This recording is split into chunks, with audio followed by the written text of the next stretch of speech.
Greyhound View. This week we take a look back at the heats of the John J.Casey 575 from Shelbourne Park. We visit trainer Nick Turner to preview his charges for the coming year. Plus, a top trainer answers one of your questions. But first we join Ian Fortune at Harold's Cross.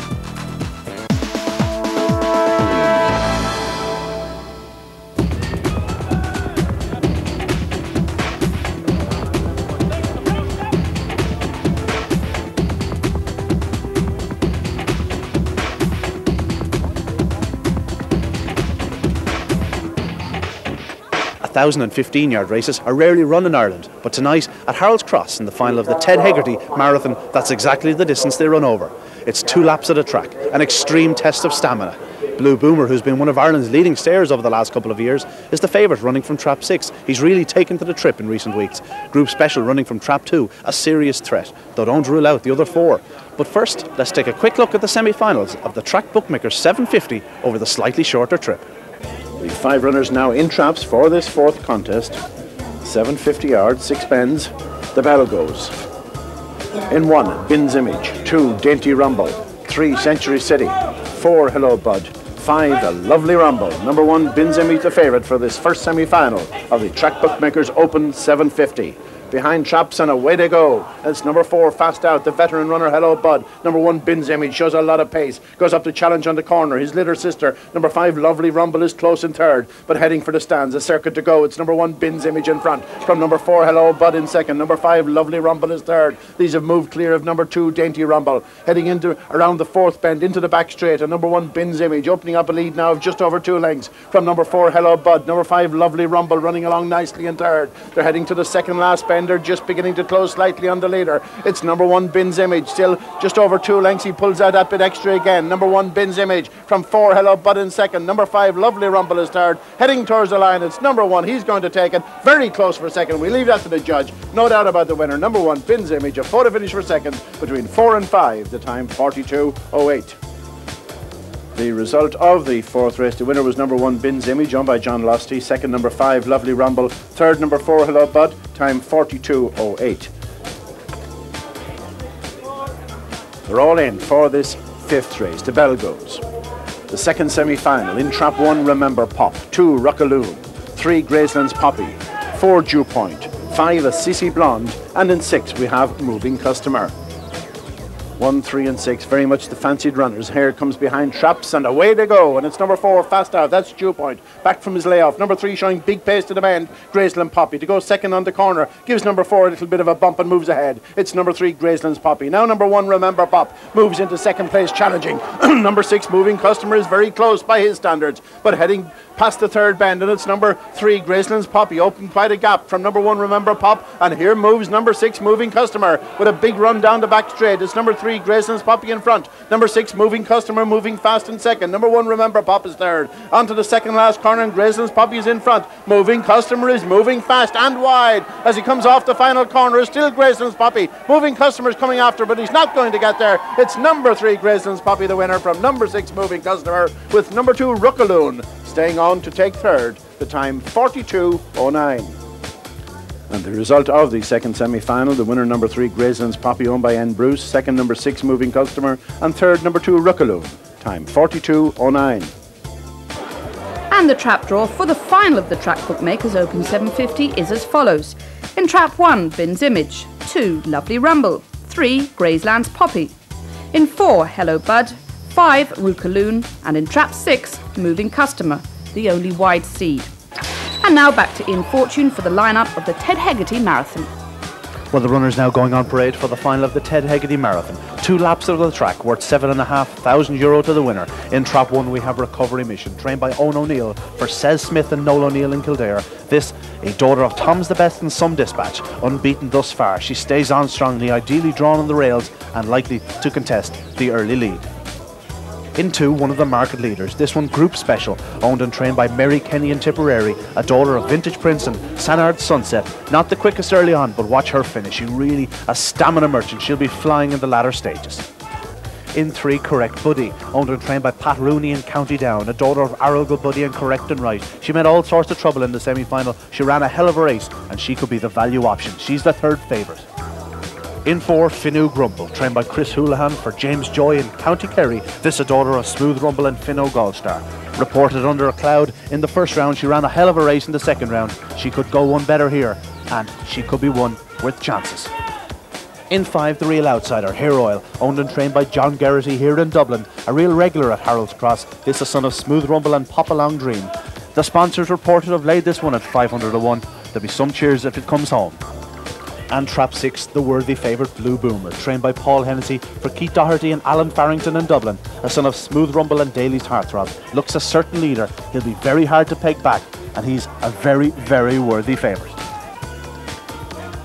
They're all in traps now for the final of the Ted Hegarty Marathon. 2 stamina-sapping laps of the track. The favourite, trap number 6, Blue Boomer. He's 11 to 8, ahead of Group Special at 6 to 4. 1 is Recovery Mission, 2 Group Special, 3 Correct Buddy, 4 FINUGE Rumble, 5 Hair Oil, and 6 Blue Boomer.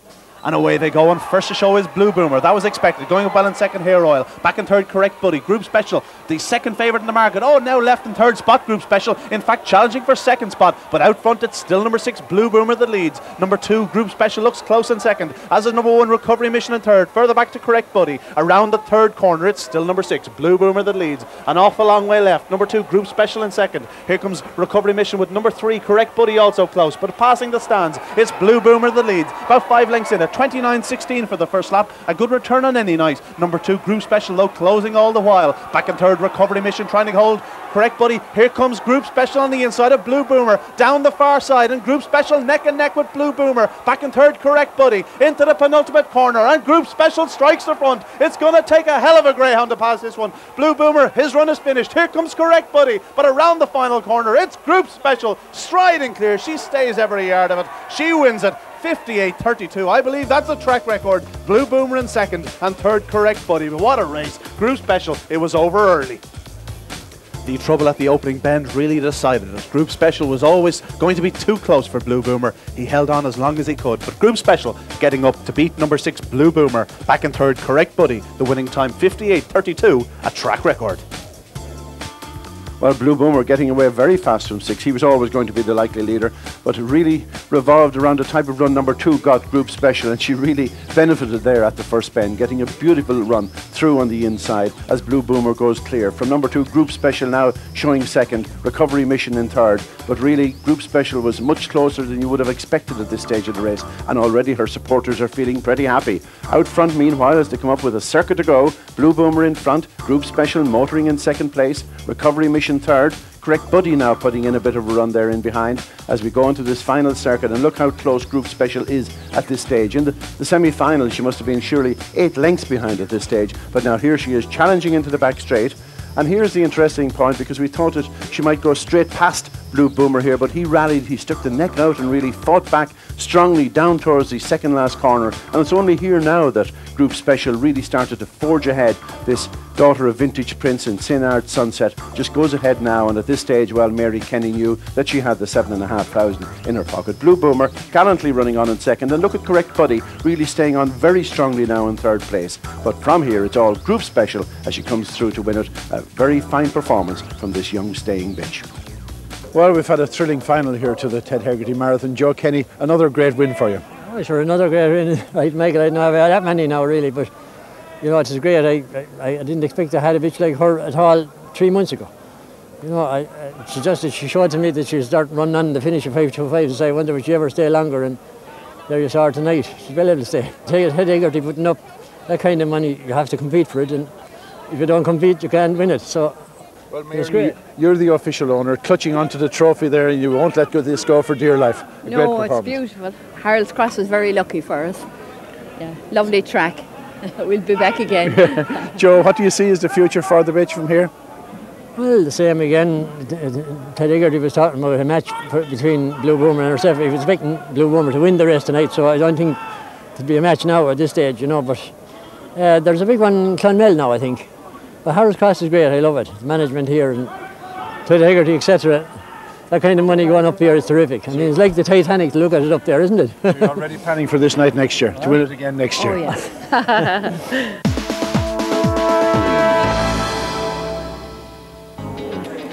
Last week we asked you to email us any questions you may have regarding greyhound racing. Well, Niall Birmingham has won a tote voucher worth €50 for his question relating to weight variations. Trainer Paul Hennessy explains. The weight variations for greyhounds is a slightly complex issue. The ideas are that in greyhounds up to 59 pounds weight, you're allowed to vary the weight variation of 2 pounds. That means you're allowed to be either up 2 pounds or down 2 pounds from your previous appearance at a licensed track. From 60 pounds then up to 79 pounds weight, you're allowed 3 pounds either way. That's 3 pounds up or 3 pounds down. And from 80 pounds upwards, you're allowed 4 pounds of a variation.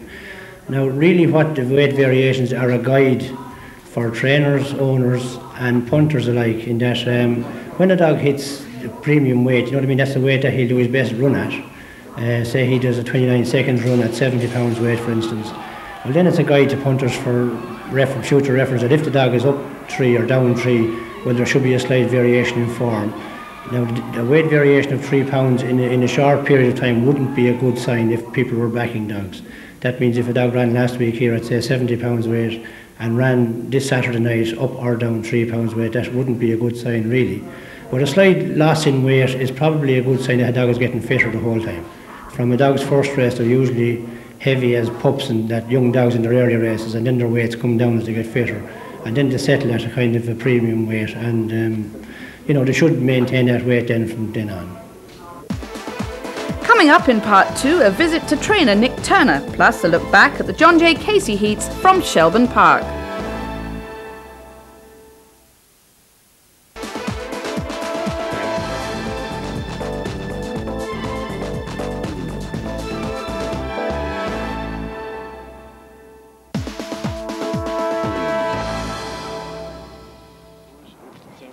During the week we travelled to Wexford to meet local trainer Nicky Turner, who had a marvellous year in 2002.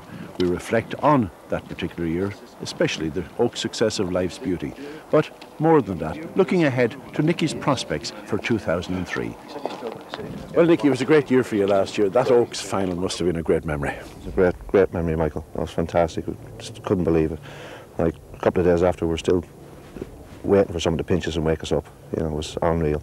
The way she did it, and everything just came right at the right time. It was fantastic. What's the story about Life's Beauty now? Life's Beauty's gone back up to Larry. You know, Larry's big into breeding. She came in season a few weeks ago. She dried up after 7 days. He had her booked into bypass, unfortunately, but he's hoping that within the next 6 to 8 weeks she'll be back in season again. So that's where she's going, bypass. That's something to look forward to. Derby winner and Oaks winner. Yes, in the 1 year, yeah. Well, hopefully it'll show him as good as one other. Yeah. Now, looking ahead to the year coming up, FARLOE Bond, he looks at a dog. He's only recently joined you. He joined me about 10 days before Christmas, Michael. Still settling in. We're getting to know him. He's getting to know us. He looks a real nice prospect. He does. You know, he had one race around Shelbourne there just shortly after Christmas. A little bit unlucky, but he's a dog. He needs a couple of looks around the track. So his target will be the Gold Cup, Easter Cup, and we'll take it from there then. And dreaming of a derby with him. I'm dreaming of a derby. Yeah. We'll take one step at a time. Though. Dogs, we won't get too far carried away. Anything can happen. One of the best dogs up north. He has a very good early pace, very much an inside runner. Needs the one box. Does need the one box. Like, you know, even in 2, the last night he was in trap 2, moved in straight away. But he has good early, and he's awesome down the back. He has lovely pace down the back also, and gets the trip no problem. But down the back it's number 3, FARLOE Bond, still in front by a length from 4, Glencloy Swift in second, and Glencloy comes up to challenge and shows a fraction ahead probably at the moment, but number 3, FARLOE Bond, battling back, owned by John McRoberts, coming off the final bend. FARLOE Bond now beginning to go on again from Glencloy Swift, coming to the line, and the favourite's done it. It's FARLOE Bond winning it. And Nicky, then what others? We have a few nice young dogs there to come on. Like, they're still a bit backward. FARLOE Legacy is one. He's due to make his debut in a couple of weeks' time in Clonbell and the big puppy stake down there. He's a nice dog. He's big, he'll take time, so we won't expect the best of things in Clonbell, but later on, hopefully, you know, he seems very, very promising. Now, the FARLOE prefix is a very famous one, and you've had 1 or 2 in the past, but you seem to have a strong team of FARLOEs this year. We have 3 down there now in total. The other dog came down to me just before Christmas, about the same time as FARLOE Bond. FARLOE Jungle is his name. He's very, very backward, but Desi's told me he thinks he's very, very special, but we'll wait and see. Desi Lockery, yeah. He thinks he's very, very special, so we'll just wait and see. He's very young. He's October's era 1. He's a Larkhill Joe. He's a nice dog, nice handy dog, but we'll see how things go with him. One of your great servants last year was Castleborough Katie. Is she getting near the end of her racing days? We would say so, yeah. Katie, she's very, very unlucky last year. Like, unfortunately, we couldn't win a final with her. Every time we got to a final with her, she seemed to do things wrong, just miss her boxes or whatever, like, you know. But she'd done the clocking in a Scarty 550. The clock has been there for about 10 years, I'd say. That took a good bit of running. But as soon as she comes to season, she'll go to probably Larkhill Joe, hopefully all going well. But we'll keep her in training till that. Other ones you might have, Nicky? We've 3 nice Honcho Classic bitches out of Lightning Lizzie, which was a good bitch herself in her day. She'd done 2 clocks for us, and this is her first litter, and they're very promising, so we're hopeful with them also. And looking through the kennel, there's a lot of pups coming up to racing stage. Must be a very exciting time for you. It is very exciting. Like, we've possibly the biggest team of young dogs we've had for the last 3 or 4 years, I'd say. We've 18, 20 pups down there on race, and we're hoping that all go well, they'll make their debut within the next 10 or 12 weeks. Looking ahead to 2003, you've mentioned the dogs, the FARLOE bonds and this. At the end of the year, you look back on it, at the end of 2003, what would make a very good year for you? The Derby would, or even another classic. Like, we'd be very happy. Like, even last year, going back to last year, the Oaks, it was great to get to the final. Like, there was more pressure on us, I said, last year, this is going into the semi-final than what was actually the final, because we were all tensed up, like, just hoping to get there. But once we got there, the pressure was off. Everything went according to plan that week, and so it was up to the pitch after that. And as everybody's seen, she done it right on the night. So hopefully now this year we can do the same. Just get to one of the big finals and get them there in 110% and hope for the best. It's Life's Beauty, 3 in front, heading to second last bend from number 2. Hey, good looking. Now number 6 is putting in a run. Long Valley Tina closing, but it's Life's Beauty out in front. Is she going to be caught? Life's Beauty coming to the line with Presley Lark putting in a huge run, but Life's Beauty has won the Oaks. If you were to go around the country and have free rein, just pop into any kennel, pick one dog for the year, what dog would you opt for? It'd have to be Serene Rumble. Like the dog, what he showed us in Harold's Cross and Shelbourne the other night, he looks awesome. If Michael can keep him 110%, he's the one to beat in all the big competitions this year. He's the one, he looks the part.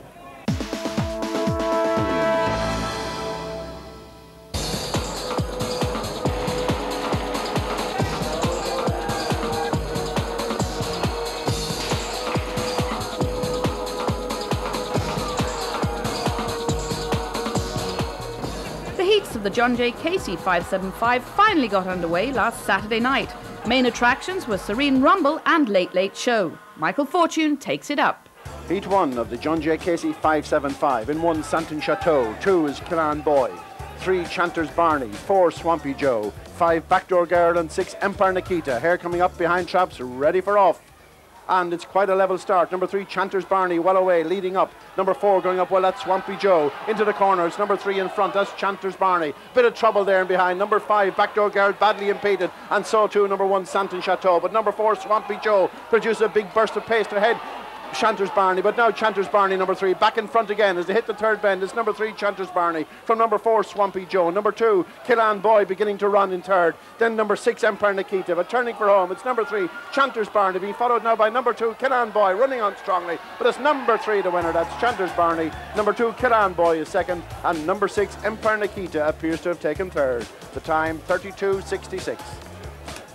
Heat 2 of the Casey 575. In 1, Springwell Sioux, 2, 10 Honchos, 3, Pinewood Gull, 4, Cancel O'Key, 5, Clown Kingdom, and 6, Haliska Vienna. The hare now behind traps, and they're away. Number 2, fast out, that's 10 Honchos, leading early. 10 Honchos, number 2, with number 4, Cancel O'Key trying to get a run, but it's Springwell Sioux. Goes up on the inside of number 2, 10 Honchos. 10 Honchos leads into the back from number 1, Springwell Sioux in second. Number 3, Pinewood Gull putting in a big run on the outside. Number 6, Haliska Vienna cutting into top gear now as they head towards the third bend. It's number 1, Springwell Sioux being challenged by number 6, Haliska Vienna. He's back to his best form. Number 6, Haliska Vienna hits the front on the third bend, but here comes number 3, Pinewood Gull again. Number 1, Springwood Sioux on the inside, but coming to the line, it's number 6 in front. Number 6, that's Haliska Vienna, with number 3, Pinewood Gull challenging late. The time, 32.65. A surprise at Shelbourne on Saturday night was the return to action of Priceless Rebel, a 29-second trial. We caught up with trainer Paul Hennessy. Paul, you must have been pleased. Delighted, Michael. We couldn't have even expected him to go that quickly, really. The rest of the time so far are 29.56, 29.66. We also tried Confident Choice, who was a good dog. He did 29.60 in his trial. And for Priceless Rebel to go around 29 seconds flat at the moment here, it's really, really exciting. You know what I mean? He was a great dog to have at the time. He just got injured on us. And we've been flying the airplane with a few of the engines missing really without those kind of dogs since. We also qualified back Rebel Watcher tonight in Waterford. He did 28-27. So it just goes to show like we're missing that standard of dog really. And you know, the really good ones don't ever lose it. And they come off the final bend. Priceless Rebel's now got the advantage by a head up towards winning line. It's Priceless Rebel by half length centimetres. Can he bang? Oh, he's got to a photo. Yes, there's the evidence on the inside. So Priceless Rebel, winner of the Scottish Derby last year. Is that going to be on his campaign again if he stays sound? It is, of course, and that's the big if he stays sound. I mean, it all depends. He railed really well tonight and everything perfect, but I mean, he was like a lad hitting the ball over the bar on his own. There was no one marking him tonight. He was a solo, but at least it's a brilliant start. What was his injury, Paul? He sprained his wrist here during the Derby. Heat 3 of the Casey 575. In 1, Wine Tavern Taz. 2, Priceless Style. 3, Sonic Joey. 4, Sad Bad Mad. 5, the hot favourite Serene Rumble. And in 6, Diego Glory. Here coming up behind traps. And the favourites away quite well, but it's number 4, Sad Bad Mad leads out. But here comes Serene Rumble, streaking clear to the bend. It's number 5, Serene Rumble, into the opening corner. A lead of 3 or 4 lengths from number 4, Sad Bad Mad in second. Number 2 on the inside, Priceless Style is third. 6, Diego Glory running strongly down the far side. But it's Serene Rumble way out on his own into the third bend. Number 2, Priceless Style challenging the inside, but she gets into trouble. Number 6, Diego Glory now goes second. Number 1, Wine Tavern Taz beginning to run on, but out front, it's Serene Rumble. This brilliant greyhound storms to victory. Serene Rumble, number 6, Diego Glory second, and number 1, Wine Tavern Taz is third. The time is 31:76. Final race of the night, Heat 4 of the John J.Casey 575. In trap 2, Juan Pablo. 3, Internet Joe. In 5, the favourite, Late Late Show. And in 6 is Dita Davy. The hare coming up behind traps, ready for off and away to go. And Late Late Show is away quite well. Faster away than normal, and this Late Late Show leading to the bend from number 3, Internet Joe on the inside. Late Late Show around the bend, number 5 in front. This could be a run now. Number 3, Internet Joe is second. Number 6, Dita Davy back in third, and then number 2, Juan Pablo. Down the back straight, and this Late Late Show being closely pursued by number 3, Internet Joe, running a big race in second. But now Late Late Show begins to sprout wings. He goes on by 2.5 lengths onto the final bend. Late Late Show from Internet Joe turning for home. It's Late Late Show running wide but running fast. He's pulling right away now. Number 5, Late Late Show wins again. Internet Joe is second, and number 6, Dita Davy is third. The time 31:95. Time now to look ahead to the upcoming fixtures. On Friday it's Harold's Cross and the final of the Track Bookmakers Open 750. It's also the semi-final of the Doc O'Connor Puppy Stake. At Newbridge it's the first round of the JP Morgan 575. And on Saturday at Shelbourne Park, it's the semi-finals of the John J. Casey 575. At Limerick, the second round of the Shelbourne Stud Puppy Stake. And Waterford's new facilities are being officially opened by Sports Minister John O'Donoghue. On Sunday at Clonmel, it's the first round of the IGB Unraced Stake. Next week, we bring you all the action from Harold's Cross, those semi-finals from Shelbourne Park, plus our visit to Kilcoen Park in Waterford.